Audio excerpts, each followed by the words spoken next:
3 reasons you're not happy and how to fix it. Level Up Protocol here. Put the notifications on. Every other day I'm dropping a vlog. This is not no toxic positivity here. I try to give real solutions to problems the best I can and practical advice for people to follow. So let's get into it. 3 reasons why you're not happy. The first reason, too much social media. Social media is one of the worst things I think to happen to our generation. To be honest, I really think it is.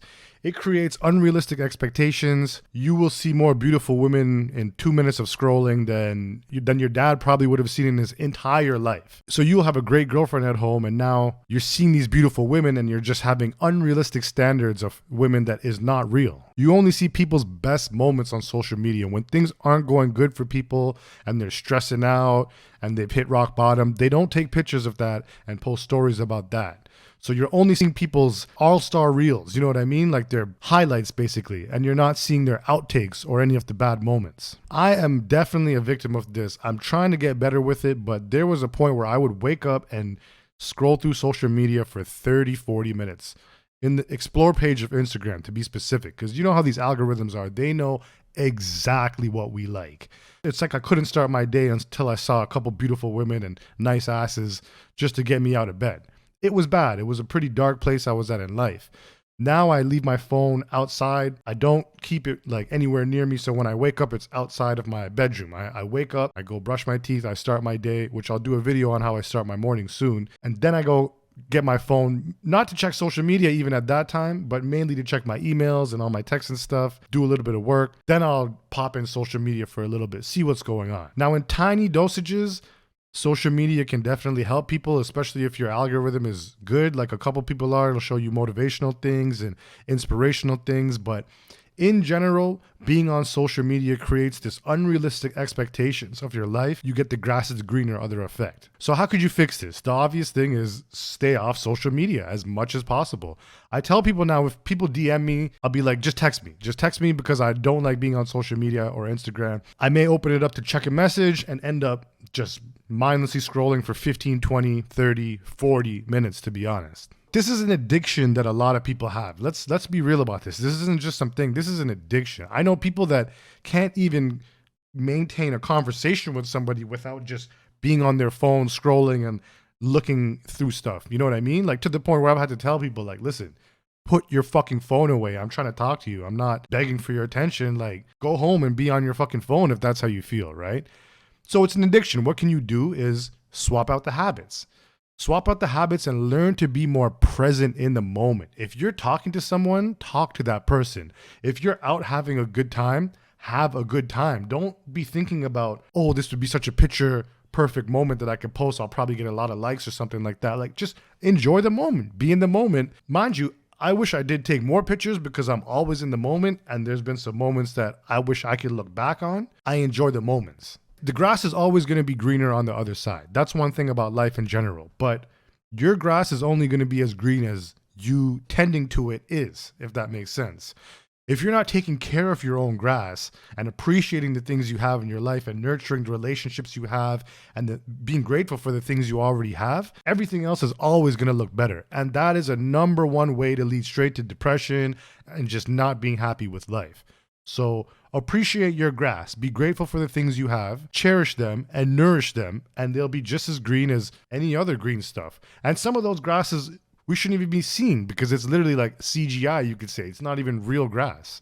Be grateful for what you have, be in the moment, and try to stay off social media. Number 2, reason why you're not happy. You rely on others to make you happy.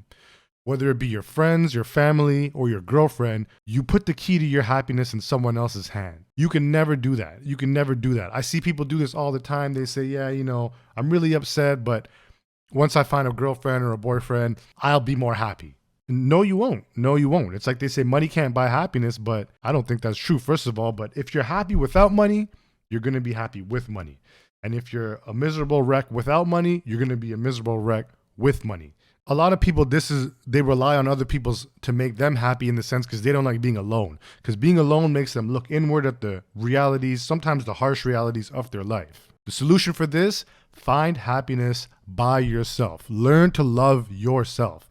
Learn to enjoy spending time by yourself and going inwards in thought and just reflecting on your life and They call it shadow work. That's like, journaling and whatever, vlogging, whatever you do to really get to know yourself on a deeper level is what you need to do. The best relationships are not a half and a half brought together in a circle. It's two circles put together. Circle to the power of two. People always say, oh, she completes me. She completes me. What happened if she breaks up with you? You're incomplete? You're broken? That's crazy, right? So we have to find that happiness within ourselves. You are the source. If you don't give them the key to your happiness when they do these things, it helps you get over them and get through them quicker. Oh, they did that, she did that, whatever, It's all good and you can talk through things, but when they're the only key to your happiness, you hold such a resentment towards that person when they do something wrong, because it's like, in your mind, you're like, damn, she's supposed to be making me happy and she did this. So really look inside yourself and find the happiness within yourself. You bring that happiness to other people instead of expecting them to bring it to you. Number 3.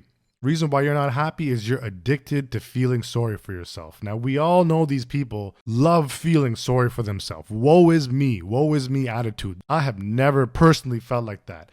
I mean, mind you, there's ruts where I get in where, you think, oh, things aren't going well and but I snap myself out of them as quick as possible. I really do. And when you have this mindset, woe is me, you start to really start to see how the cup is half empty instead of when you should be seeing how it's half full.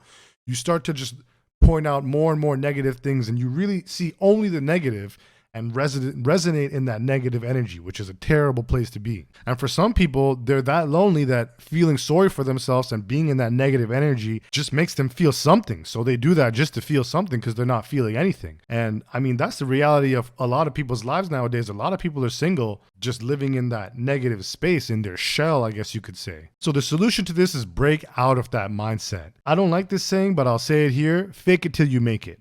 Wake up, tell yourself, I'm happy today. Today's going to be a good day. Things are going to be great, and I'm going to have a great day. Train your brain to shut down these negative thoughts.